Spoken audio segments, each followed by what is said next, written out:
बड़े बड़े सैटेलाइट लगे हुए हैं, तो उन सैटेलाइटों से पता क्यों नहीं लग रहा है कि आदिवासी कब से बैठा हुआ है उस धरती पे, उससे कागज क्यों मांगा जा रहा है? ये सैटेलाइट, ये सरकारें झोपड़ी वाला जो मकान है, हमारा केलूपोस मकान है, जो हमारा कुआं है, उसको मकान नहीं मान रही है। डर से लड़ाई नहीं लड़ी जाएगी, डरोगे तो मरोगे। हम सच्चाई के लिए लड़ रहे हैं तो लड़ना पड़ेगा।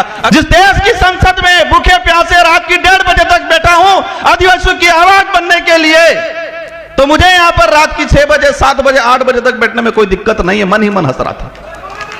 साथियों, संघर्ष करना है। कोई हिंदू बन गया, कोई ईसाई बन गया, कोई बौद्ध बन गया, कोई जैन बन गया, कोई मुस्लिम बन गया। पूर्व वक्ता ने कहा था कि आपस में ही लड़ रहे हैं, और मेरा जहां तक आकलन है, अगर हम नहीं समझे तो यह लड़ाई और तेज होने वाली है। जिस तरह मणिपुर में हुआ, इसी तरह छत्तीसगढ़ में हो रहा है।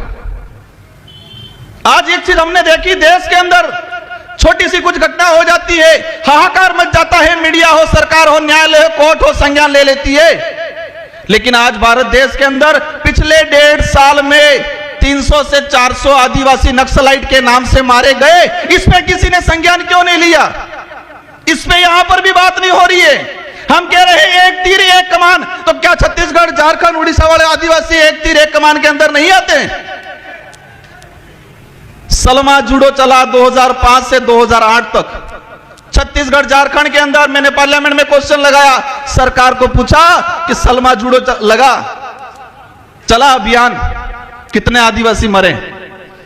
सरकार कह रही है हमारे पास कोई फेक्ट आंकड़ा नहीं है। इंसान मरा है, भारत देश का नागरिक मरा है, और सरकार कह रही है कि हमारे पास पूर्ण कोई आंकड़ा नहीं है। हजारों बहन बेटियों के साथ बलात्कार हुए थे सलमा जुडो में। उस समय भी अभियान यही चलाया था, नक्सली उन्मूलन। आज भी अभियान चलाया जा रहा है, नक्सली उन्मूलन। अगर नक्सली उन्मूलन होना था 2005 से 8 तक सलमा जुडो चलाया, तब क्यों नहीं हुआ? आज अभी चला रहा है। मैंने देश के गृह मंत्री जी से भी यह सवाल लगाया, पूछा है कि जिस आदिवासी 14 साल की बच्ची को हाथ में हथियार मिला है, क्या वो पैदा होने से पहले ही हथियार लेके आई थी? क्या बात?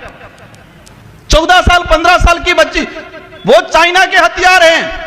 आप सभी न्यूज चैनल में देख रहे होंगे, जो हथियार आदिवासियों से बराबर हो रहा है, क्या वो आदिवासी चाइना जाके हथियार लेने गया? उन आदिवासियों को हथियार पकड़ाने वाले कौन उद्योगपति है, कौन राजनेता है? जब तक इनका खुलासा नहीं होगा, आदिवासी इधर भी रहेगा, फौज में भी आदिवासी, उधर भी आदिवासी। मर कौन रहा है? आदिवासी मर रहा है। आदिवासी नहीं होती, देश का किसान कौम का, गरीब कौम का आदमी मर रहा है, वो भी फौज में कौन जाएगा? क्या उद्योगपति अडानी अंबानी का नेता बेटा जाएगा फौज में? आज देश के अंदर हजारों हेक्टर, लाखों हेक्टर जमीन पिछले 5 सालों के अंदर लीज पे दिए फॉरेस्ट। एक चीज देखा, मेरे अंदर भी पहले डर था, जो कोई कार्यक्रम कराते उनको भी डर रहता है कि कोई कुछ बोल नहीं दे, पीछे हमारे को पुलिस पूछेगी। डर से लड़ाई नहीं लड़ी जाएगी, डरोगे तो मरोगे। हम सच्चाई के लिए लड़ रहे हैं तो लड़ना पड़ेगा। अगर हम जो बात बोल रहे हैं सरकार लिख के दे दे ये गलत है, जो बात हम पार्लियामेंट में बोल सकते हैं वो बात इस मंच से भी होनी चाहिए आप लोगों के द्वारा।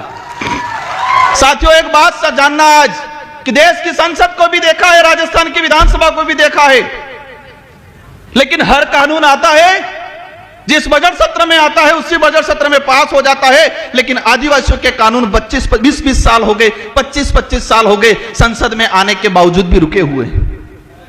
मेसा कानून 2000 में आया, 2003 में इसकी कमेटी की रिपोर्ट आ गई और आज तक पेंडिंग पड़ा हुआ है, क्योंकि वो आदिवासी के हित का था।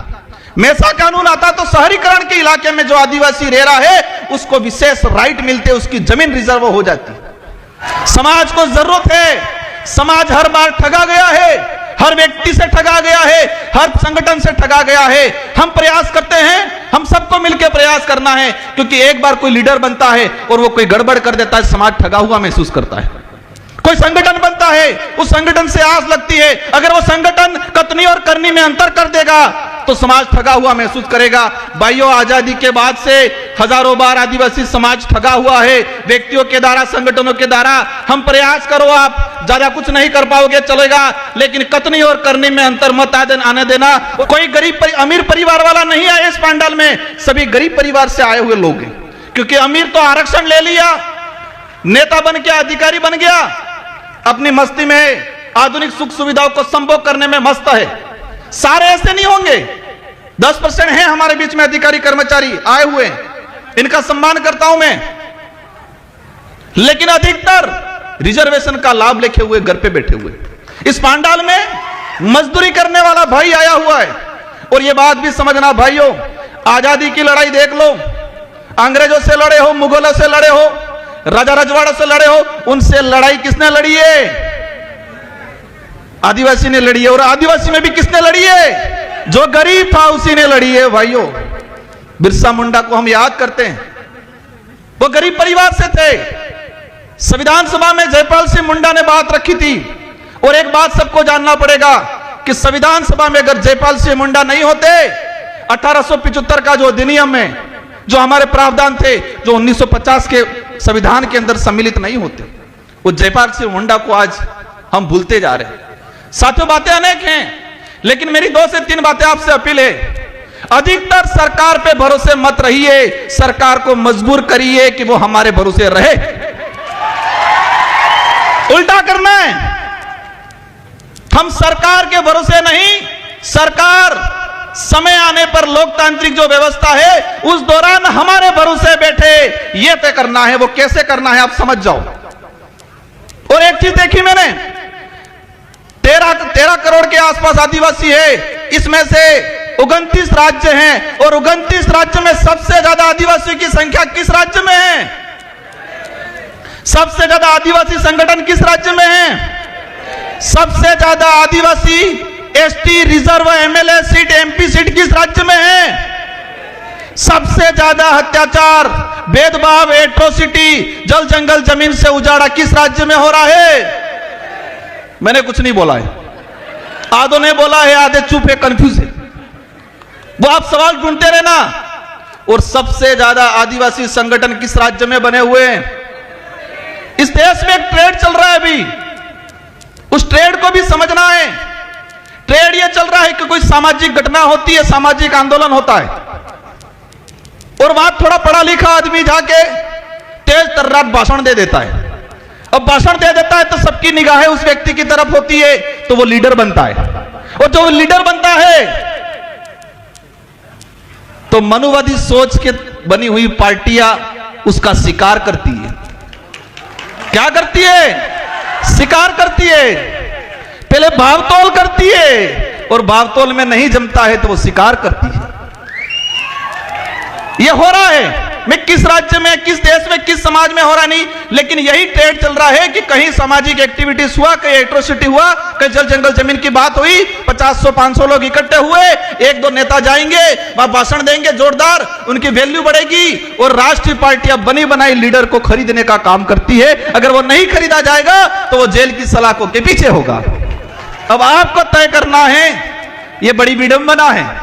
कहोगे राजकुमार रोज तो कह रहा है ऐसा करना भी है, और फिर कह रहे कि ऐसा नहीं भी करना है। ये कंफ्यूजन है, ये बड़ी विडंबना है कि हमें सही व्यक्ति को, सही विचारधारा को कैसे चॉइस करना, ये आप पे छोड़ के जाना चाह रहा हूं। हमें विवेकशील बनना है, सोचने समझने की शक्ति डेवलप करनी है। यह बात जरूर है कि आदिवासी समुदाय बोला है, लेकिन इस समुदाय को कुछ लोग इस बोलेपन का फायदा उठाते हैं। और अंतिम में एक बात कहना चाहूंगा कि मेरे लिए तब सुनोगे आप, मेरा साथ तब दोगे, मैं सही नीति पे चलूंगा, सही बात के लिए लड़ूंगा, मेरी कथनी और करनी में अंतर आएगा, उस दिन राजकुमार रोध की भी नहीं सुनी जाएगी। देश के अनेक संगठन हैं, आदिवासी एकता परिषद पे पूरे देश के आदिवासियों की निगाहें हैं। इस पांडाल में लाखों लोग हैं, लेकिन करोड़ों लोग यूट्यूब के माध्यम से घर बैठे हुए आदिवासी एकता परिषद के कार्यक्रम को आज देख रहे हैं। वो हमारा अध्ययन कर रहे हैं। मेरा अनुरोध है, इस छवि को बरकरार रखना, यह कारवां बढ़ना चाहिए।